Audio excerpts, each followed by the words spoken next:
If I gave a fuck what y'all think I would be doing this?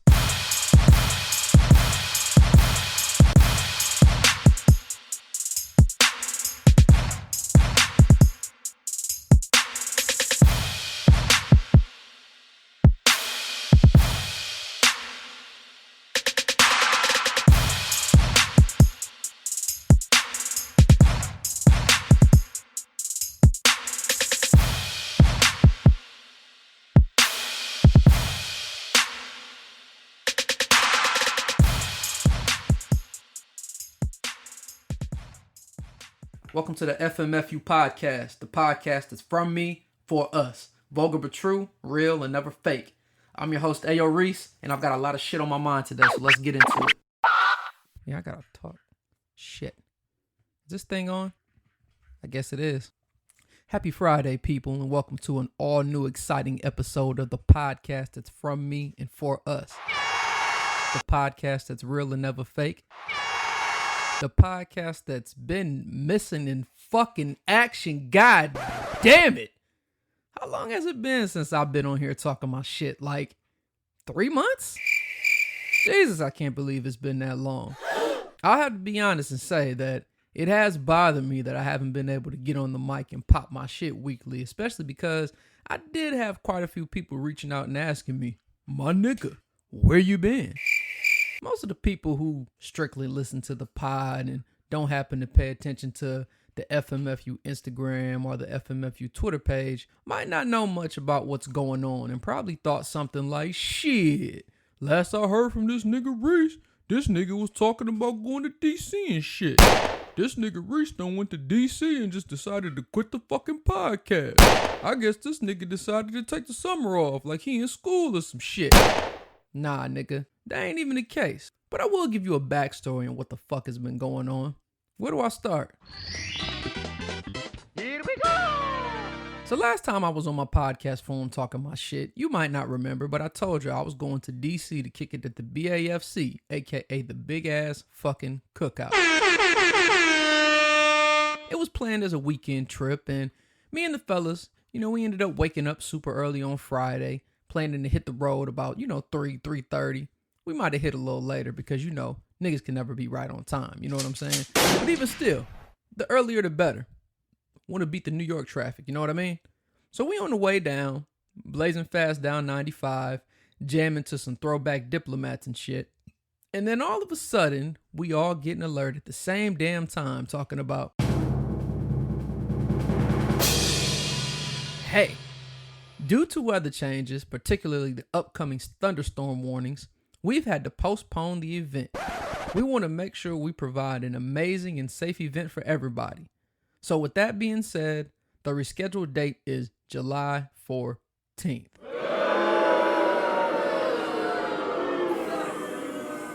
It was shitty for a split second and everybody got bummed for a little, but at the end of the day, the niggas always have to look on the bright side. So for that reason, we didn't really sweat it. We said, hey, it's DC. It's plenty of shit to do. So even if the event isn't going on, we still gonna kick it. And as always, anything is possible.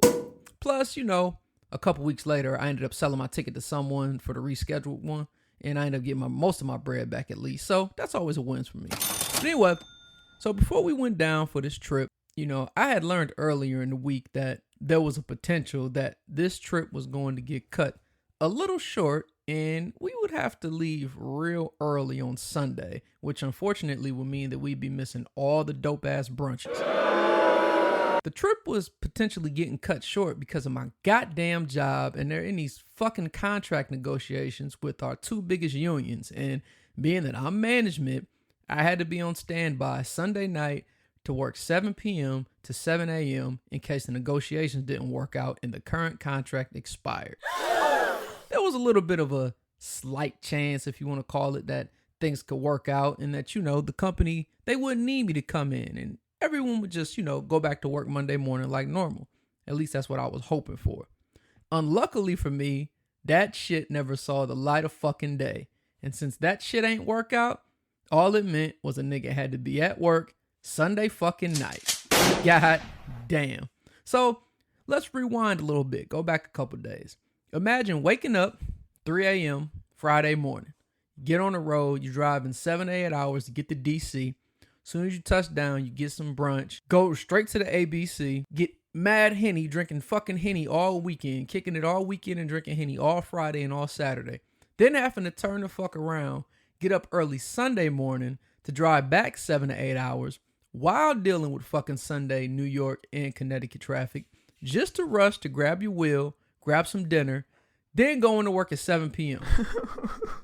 That shit was brutal. And to anyone wondering, despite the traffic and lack of sleep, I pulled into the parking lot at exactly 7:03 p.m. In my old profession, a 30-minute window for a train's departure still meant the train was on time. For this shit, a nigga was on time. So as I'm walking into the building knowing the night was about to be some BS, I thought to myself, I've worked a night shift and crazy 16 plus hour days and shit like that before, so I know what to expect. But being that I was sitting around, not really doing too much and was more so just on a quote unquote standby, and I had been up since like 7 in the morning, that first night was fucking brutal. Like, it was just terrible. Like, I definitely probably fell asleep a couple times. I don't think they caught me, but it is what it is. Other motherfuckers were in their sleep. But anyway, long story short, that was pretty much the beginning of my crazy, hectic, 12-hour, no days off, night shift schedule, and simultaneously my summer 2018. Being that I was not only working a night shift, but a shift that consumed 12 hours of my day, that means I just pretty much slept any other time. With all this going on and transitioning to have to be a night guy and everything else and just not really having the fucking time, I just had to bite the bullet and I just put my announcement up that the FMFU podcast was going to be on a hiatus for a little bit. Unfortunately, that little bit turned into a lot of bit because even to this day, there still ain't been no fucking contract signed. They don't have a fucking clue when these hours will end. So you know what? That means I'm still stuck on fucking 12-hour shifts. And this is like week 10 or 11. So I don't know. It's been a fucking while. I done lost track. But I will say this, time-wise, it definitely sucks. Because I'm a big believer in time as being probably the most important aspect of anything in life. And waking up to go right into work and then coming home to go right to sleep, then waking up to do it all over again, that shit's not living to me at all in my fucking book. Shit, I don't even really have time to fucking play the PS4 or anything. I got niggas online, who I play with, and they like, when somebody sent me a message, he thought I sold my system and shit. Like, where you been, my nigga, But on the flip side, a nigga's making some serious fucking cheddar cheese right now. I can't even front. Because of the issues that are going on with the contract, they're compensating everybody time and a half for every hour worked. I won't tell you my salary or put a dollar amount because, real men know people don't discuss salaries or credit scores. But just take whatever you make at your job. Whatever you make, multiply by time and a half for every hour and do the math. So you can only just imagine what the difference is. And then I guess on another positive note too, I do also have some time off and I am actually on a day shift compared to working every day with 0 days off and working a night shift and feeling like a fucking zombie all the time. That shit sucks. But, as with everything in life, there's always pros and cons to everything. So like I discussed before in previous episodes, they say take the good with the bad. Unless you're Drake and you take it without. Is there more? There's definitely more. So I came up with this idea about a month ago and I figured, the timing for everything could kind of work out perfectly due to my circumstances and lack of time and whatnot. So, it actually was an idea that I was inspired by one of my partners in crime over on the No Rules podcast, my man Aaron. I made my hiatus announcement on Instagram and he actually made a comment about something I should do for an episode idea. So I didn't necessarily do it exactly like how he recommended, but at the end of the day, I did get inspiration from that. And as always, if you aren't, even though you should be by now, make sure you continue checking them boys out.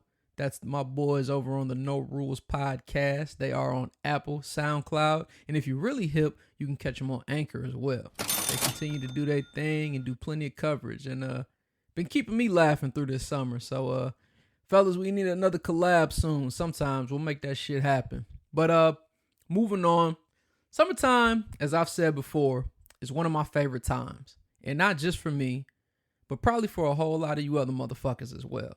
Especially, for us who live up north or in the Midwest or anywhere where you get a lot of snow. Because if you're like me, you hate the cold, you hate shoveling snow, or you just don't like dealing with the additional traffic and bullshit accidents it causes. Summer always seems to bring the heat.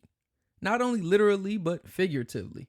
Because everyone seems to act up in a certain way. Some people think the heat means it's hoe season.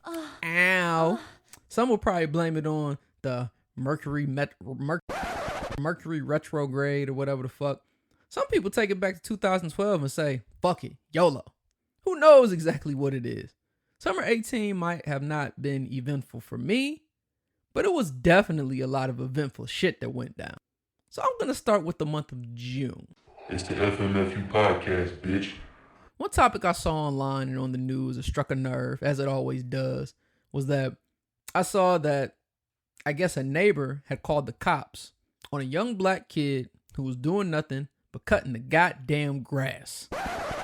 Now, there's been plenty of instances where all these mayonnaise colored people like to call police on young black men or women for pretty much doing nothing. There's probably plenty of other instances, but it's just not surprising to me anymore. So it's kind of just like, well, why do we keep talking about this shit? But it's one of those things where it's like, it keeps happening. So you can't help but to say nothing or to complain about it. And then you're just like, well, what can I do about it? It's like, well, it ain't really nothing you can do but try to protect yourself against these motherfuckers. But I think for me, this one kind of stood out too, is because it actually occurred in my home state of Ohio. And anytime anything happens in that state, I'm just always shaking my head on that shit because it just goes to show. I mean, I guess, as blacks, we're not even allowed to just cut grass anymore. I mean, next thing you know, someone gonna call the cops on a black kid for listening to some good music or some Drake through his headphones or some shit. Speaking of those guys, as you should know by now, I've already discussed in a couple of episodes the topic of good music versus Drake, Pusha versus Drake, whatever you want to call it. So even though that was in June, I'm not going to repeat topics. I'm not Cat Williams or Kevin Hart, my nigga. Not going on the stage and have the same act, same jokes, same energy, same stories, same shit. No, I'm kidding. I fuck with Cat Williams and Kevin Hart, so I can never hate on the hustle. But anyway, before my hiatus, I never really got a chance to discuss, my final conclusion or review of Drake's latest album, Scorpion. I'm not about to get into no whole pitchfork and whatever to break down. Everybody done had the album. They done dissected it. They feel how they feel. And this isn't up for me to try to change how you think about it. But in my honest opinion on how I look at it, to keep it short, I'm just going to say that I think that Scorpion is probably one of his top 3 albums.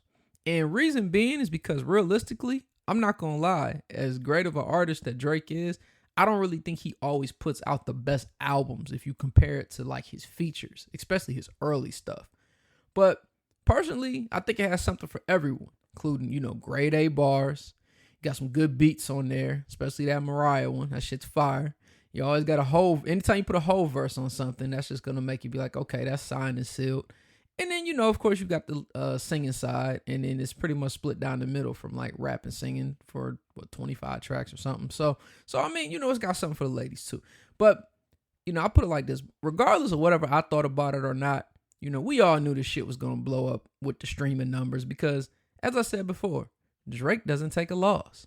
But one thing about Scorpion that really got me and almost had me jumping out of my fucking seat on the first listen, and still to this day, I'll never forget. I was up at 2 a.m. because I was at work, and this was the night it released on Friday. And I remember I'm getting more towards the end of the damn album, and I'm like maybe in the middle of the singing part or whatever, or the singing side, I should say, side B. And when that motherfucking beat for In My Feelings came on, like the way that shit just dropped so fast, and 12 seconds in, this nigga just like that shit just hit me in the heart. I don't know, bro. Like, I don't know what it was, but it was like that shit was just so fire. And just the way the whole shit was mixed just had me like, what the fuck is this? Just more New Orleans bounce. Like, I fuck with it. Like, anything that's gonna get people fucking dancing and moving, like, or doing anything. Trap Money Benny for producer of the year. But like I said, I didn't jump out my seat and start dancing in front of the white people at my job because they already been looking at me crazier than they do now. But, ironic enough, I didn't actually have to at the time because none other than Shiggy broke down exactly how I was fucking feeling with the Shiggy challenge. That shit caught fire and blew the fuck up. I think the first nigga I actually saw online besides him to do the challenge was Odell Beckham. And that dancing ass nigga, he always dancing and shit. Just like he was dancing with Knick-Knack Paddywhack and them at Diddy house or whatever the fuck was going on. But because of the dance, Shiggy blew up. Like literally the color blue, he blew up because he finally got his blue certified check on social media sites. And when you get that, it puts you in a new platform of spotlight where you haven't been reached before. And that's great because if you remember what I stated earlier, they say take the good with the bad. But if we fast forward to August for a second, Shiggy couldn't take it without like his boy Drake. The bad came when some chick made this post on Twitter that said some shit like, so Shiggy DM'd me on IG when I was in Toronto talking about come to my hotel. I mean, would I be wrong if I give it to the shade room? LOL. Apparently, this nigga Shiggy had been listening to some Yo Gotti that week and was trying to make it go down in the DM. Now, as I stated before, there is nothing wrong with sliding in the DM at all. But it's an issue when you have a whole girlfriend, especially when you post her on Instagram.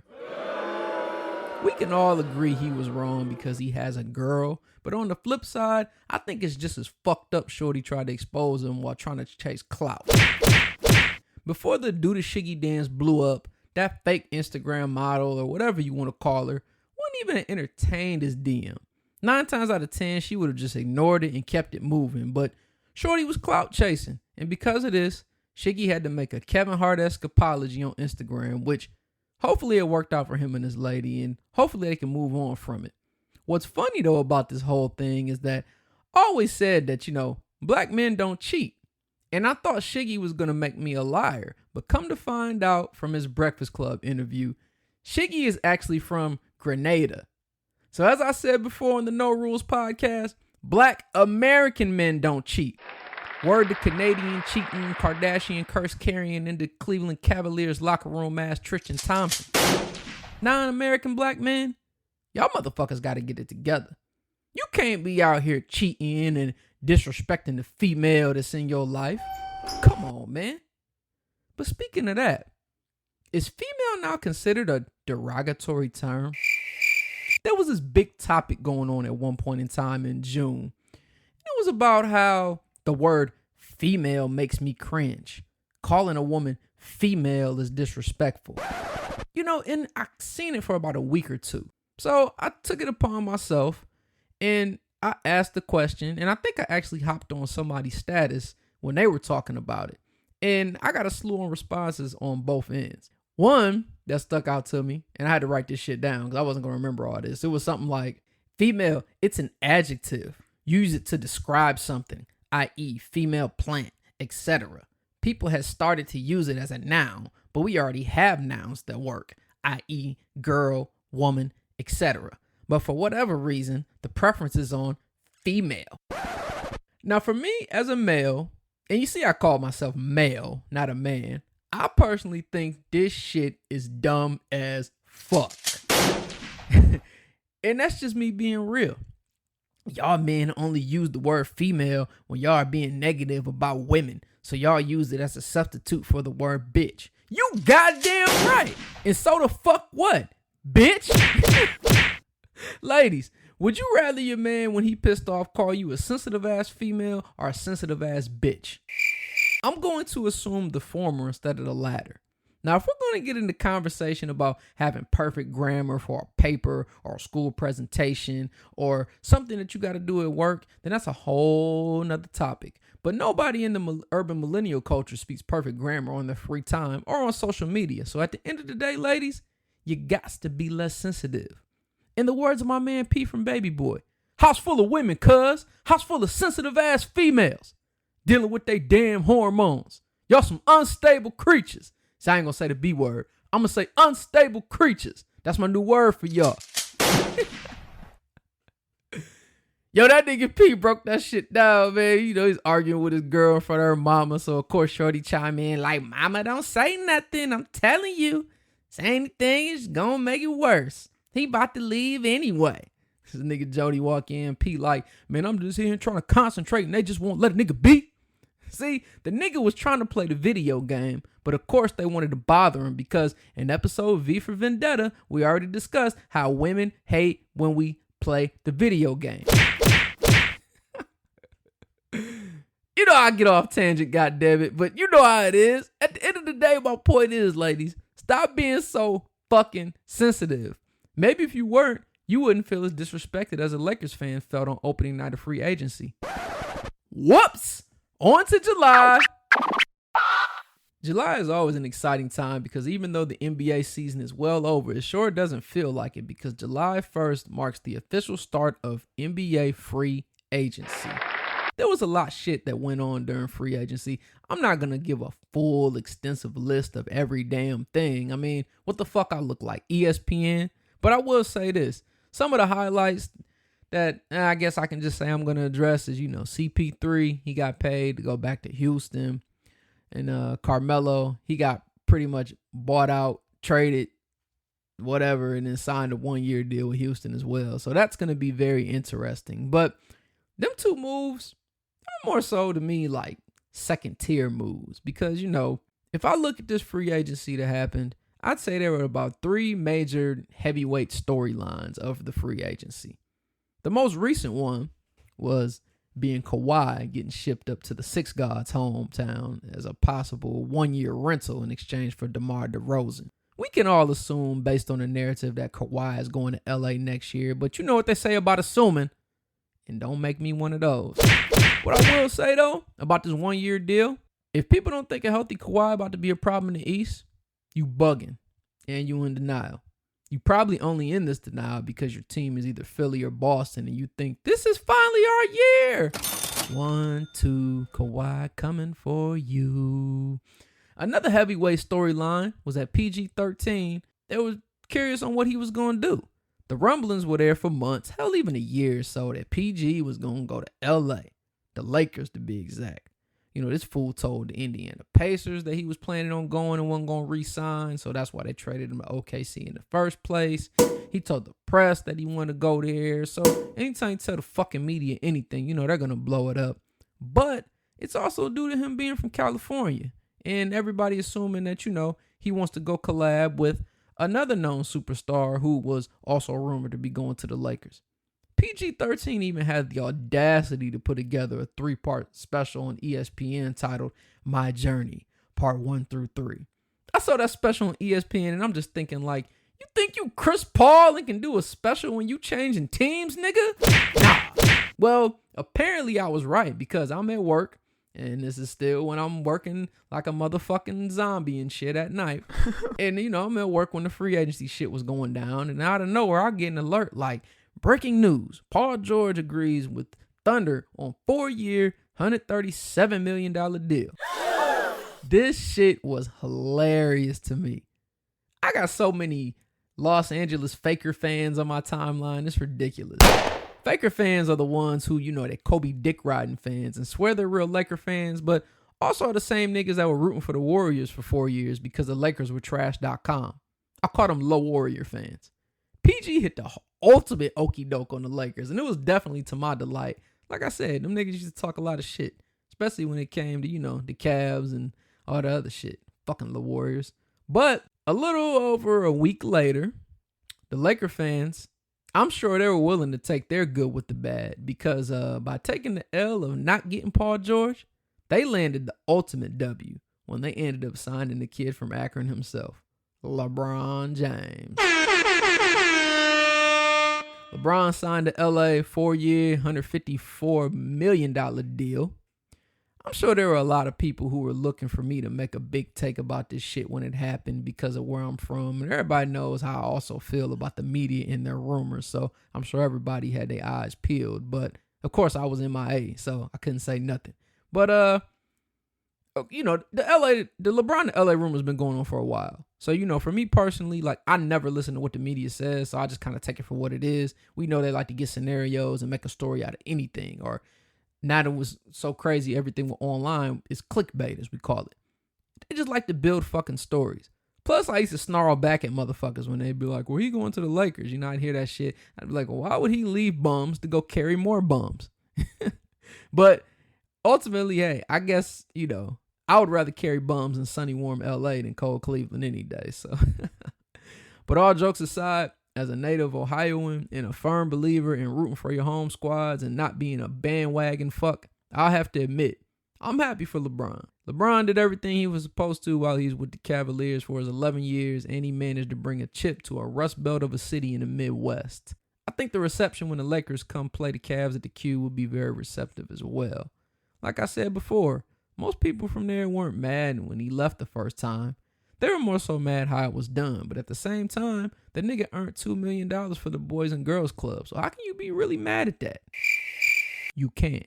You also can't be mad at a nigga who opened a goddamn school for these underprivileged kids. Like, that school shit is probably the most unreal but most illest things like I've ever seen in my entire life. Like, it's crazy. It's just like when I was just watching the interviews and listening to them and just reading about everything you get, I'm just like, it's just unreal. I just couldn't believe it. It's just a wonderful fucking thing.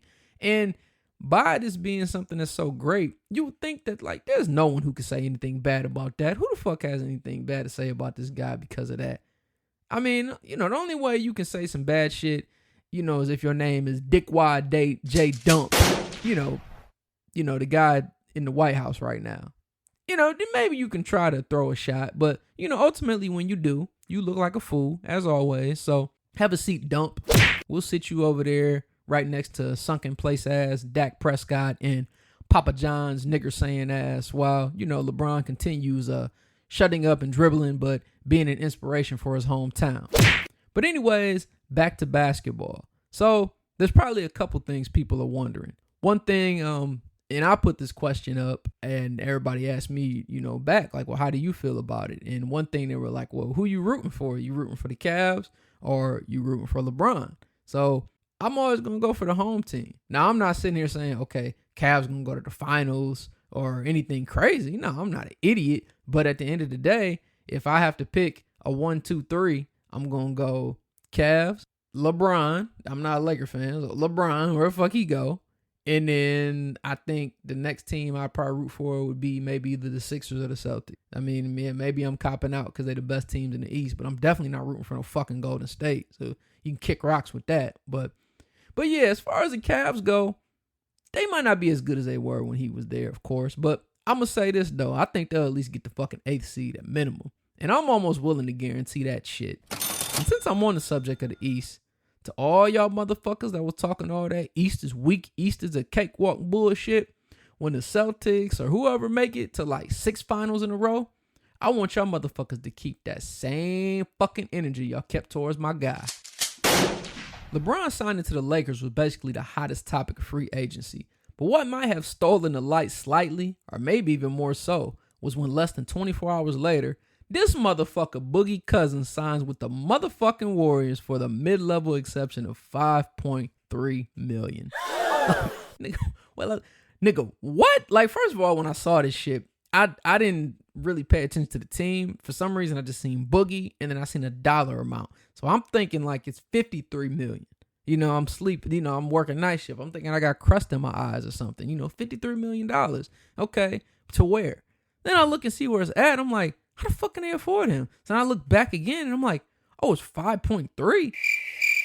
What? Like, what the fuck is this? So I just couldn't believe it. Like, it was just unreal. Like, it was so unreal. It was just like if the news said Golden State has just signed Jesus Christ to a 2-year deal.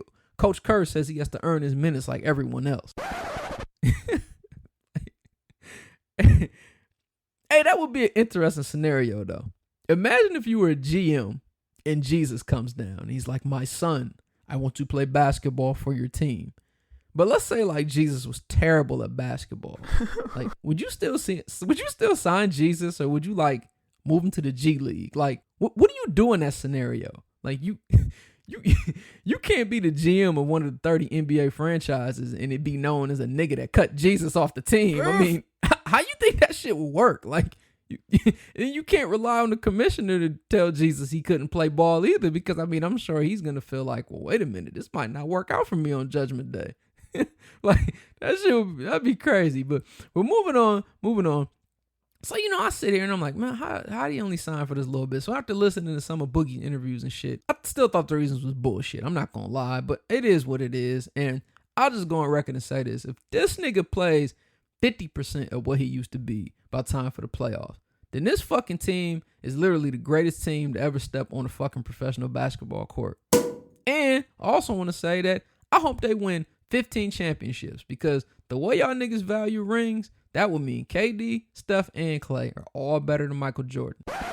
Okay, do I really want to see that championship? No, I don't want to see that shit. Fuck no. But the narrative would be crazy. The narrative already would have been crazy if the Cavs didn't win in 2016. Like, these motherfuckers would have been 4-4-4, like a Wendy's value meal. Like, but hopefully that shit doesn't happen, because that just wouldn't be fun, man. Like, it's just ridiculous. Like, just like it's not fun to see that KD still argues with 17-year-olds in their DMs. Like, fucking Maryland niggas, I tell you. But, I will say what is fun is Tristan Thompson punching on Draymond musty looking ass. Tristan, your girl popped your baby out. You started playing with more confidence and heart in the playoffs. That funny looking motherfucker gonna tell the press, oh, I ain't getting fun. He can see me in the streets. And when you did, you popped that nigga. You been in Cleveland too long, bruh. You acting like you from EC. August is always a bittersweet month for numerous reasons. It's usually very hot, which is always good for beach days. Football season is upon us. College football, that is. But on the flip side, everyone knows that the following month we get back into fall and then back into the cold. Damn. But it seems like the cold is going to be holding off for Apple, as it seems nothing has been cold for them, because these motherfuckers are hot. They hit a net worth of $1 trillion. A feat like that is just fucking ridiculous. But I'll be real with you, with everybody copping iPhones and iPads and all that shit, it's not really a big surprise. It's just not really a surprise at all. What's very surprising, not really, is that Madden 19, they fucking audibled out Colin Kaepernick's name in Big Sean's verse on YG's song Big Bang. Like, I thought this was some bullshit online when I seen it. I thought it was like fake news. I hate saying that because of who it comes from, but it is a lot of that out there. I'm like, man, let me see. So I'd seen like 5 videos of it, and then the fucking thing came out officially on the Bleacher Report. And I'm just like, son of a bitch, y'all really blurred out this guy saying Colin Kaepernick like it was a fucking curse word or like a bad like name. Like that shit was crazy. So, when I sat here and I thought about it, and I always try to marinate about my thoughts about how I feel on things before I just rationally come to my own conclusion on anything. And I have to be honest about something. I can't be upset about that. I guess apparently the team, they thought that for legal reasons they couldn't mention his name, which, in all honesty, if I had somebody trying to sue me, I wouldn't mention their name either. Like, I wouldn't want that to jeopardize anything when I'm going through a legal battle. Mentioning somebody's name, it could be all types of ramifications for that shit. So at the end of the day, you want to make sure you cross your T's and dot your I's. And that's what they were doing. So I can't be mad at that, but I can be mad at this shit. And I want to say this on a serious note. I want to say RIP to the victims who were, I think there were 2 that died and a few others that were injured. They were shot in the Madden tournament that took place in Jacksonville, Florida last weekend. The sick and unfortunate situation is that it happened by one of the people who were in the tournament. It was like a boy. I think he might have been a teenager. And he got eliminated from the tournament. So he went and got a gun and went and shot up the Madden tournament in the mall. Like, this shit is like, what the fuck? Like, it's like, where are you really safe at, man? Like, can you just, like, it's just crazy. Like, that shouldn't be a place. Like, I can see going to a club or something crazy. You can expect people to get drunk, do crazy stuff. You take that chance, or you out late, doing something you don't got no business doing. But it's like at a mall in the middle of the day. Like, it's just a very sick world we live in. And when you just have someone that will go buy a gun and shoot people in the mall only because you got eliminated, I mean, it just shows that this mental illness stuff is a real thing. And we have to really take this seriously and do something about it and try to notice any issues that it might be. Because if you don't, it's only going to get worse. And that's how things like this happen. I'm not going to mention about a color. I'm just going to say he's not Negro. But I don't know what the solution is. I mean, there's billions of people in the world. You can't figure out one thing to solve a problem for everybody. But I will say this, though. I think the issue with us nowadays is people are getting a lot softer on these kids. I think we just got to start beating our kids more. Beat your kids. They'll be better for it. It's the FMFU podcast, bitch. Speaking of beating, and this might be kind of weird, but I just thought about it, so I just had to throw it out there. So, and it was a major topic on Twitter that took off. And this was actually in the beginning of August. But I don't know where it came from. I don't know where it started. I guess that's what the definition of viral is. Something small taking off and we don't know where it began. But this shit caught crazy fucking fire. So the topic at hand was I still beat. Or still beat though. So somehow, some way, like I said, this became a major discussion. And basically it was people going back and forth on whether there's ever a response that can trump still beat though. Like, is there anything a woman can say to try to downplay or talk bad about a man to a point where he can't say, I still beat? Like, is there really a response for that? Like, is there anything? I don't really think it is. So I've got a few examples. So let's say you're a woman, okay? And you had sex with a guy and you tried to play him. So you're like, oh, his dick was trash. Well, what's he going to say? Still beat though. Let's say you fucking with a guy. Let's say, he got in that shit was all good. And he blasted off in like 2 minutes. You try to talk shit about him to your girls, they get back to him. What he gonna say? Still beat though. Let's say this nigga that you let smash, you find out he live with his mom. Ain't got his own shit. He just living on the couch, being lazy. But you gave it up. Guess what he can still say to that when you try to talk shit about him living with his mom? Still beat though. Let's say you call him a broke ass nigga. Cause he just flip patties and make like $5 an hour and he ain't got no money and he spend all his money on weed and he don't do nothing else. But you let him hit. So guess what he gonna say? And you can't say nothing back. Still beat though. Let's say you fucking with a nigga whose height starts with a 5. That nigga short. Still beat though. Let's say this nigga dropped out of high school. Fuck it. Let's say he dropped out of junior high just to sell dope and you let him hit. Still beat though. Say that nigga ugly, funny looking, and you let the nigga smash because you was going through some things with your man, and you call him ugly. He got a booger nose. He got a big pink bottom lip. Still beat though. And last but not least, even if you say any of these things and he tells you that, and then you try to hit him with, well, I let you hit. Guess what? Still beat though. Now, some women probably like, if there's any women listening, I don't know who listens to me, man. Y'all probably like, this motherfucker, I can't stand him. But like, some women probably like, niggas who get pussy on the regular don't say immature shit like, I still beat though. Niggas who say still beat though don't have big dick energy. First of all, for y'all women, I gotta say, still beat though is a response. Ain't no nigga running around randomly saying, hey, still beat though. Hey, my nigga, still beat though. Like, niggas only say that shit when y'all try to downplay niggas that you let beat. You let that trash dick nigga smash. You let that nigga who live on his mama couch smash.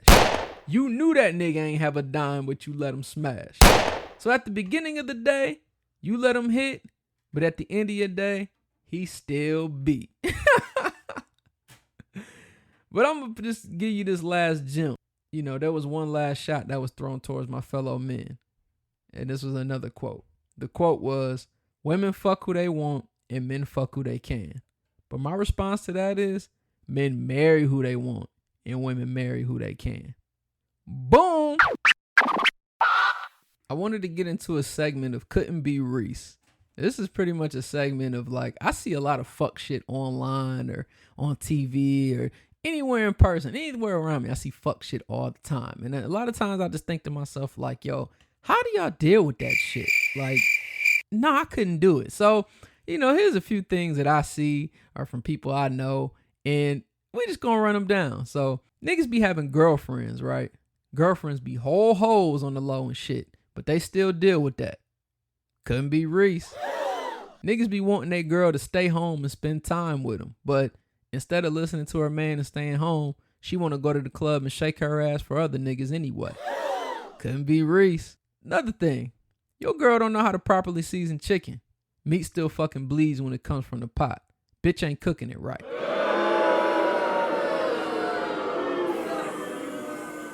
Couldn't be Reese. Your girl seeks attention from all social media places for her issues. Always wants to put little feelers out just so niggas could get in her DM. But she still ain't giving you no pussy. Couldn't be Reese. Social media gives you rules to relationships when half the words in the meme were spelled incorrectly and the wrong version of there was used. Couldn't be Reese. Your girl shows her ass in every pic and complains that niggas always in her inbox only wanting to fuck, but she still flaunts her ass off. Couldn't be Reese. And then, last but not least, your girl's getting jumped and you don't hop in to help her because you scared of being called a woman abuser. Couldn't be Reese. It's been a while, but I'm back and hopefully can get back in the swing of dropping this heat. I had a lot of shit to say and a lot of stuff bottled up throughout the summer, but I didn't want shit to run on too long. I wanted to make sure I got in, hit the highlights that stuck out to me, and just overall whatever is some funny shit that I think's hilarious that I think a lot of people would like to hear. Like I said, I'm still on this crazy fucking schedule. I don't know if I'm going to be dropping weekly like before, but I plan for it not to be as long of a drought as it has been. Hopefully I get back on a regular schedule sooner than later, but we shall see. And if that happens, then boom, I'll really be back. Fuck with me. Thank you for listening to the FMFU podcast, the podcast that's from me and for us. Make sure you hit that subscribe button, like, and comment, whether you're listening on Apple Podcasts, SoundCloud, or Google Play. Also, make sure you get at me on my social media pages. I have a Facebook page, which you can search for From Me For Us, or you can leave it in a status at FMFU_podcast. Also, get at me on Twitter and Instagram at the same @names. That's at FMFU_podcast. Remember, people, always keep it a buck, always keep it 1,000, and perception is everything. I hope you have a nice day. Still fuck y'all.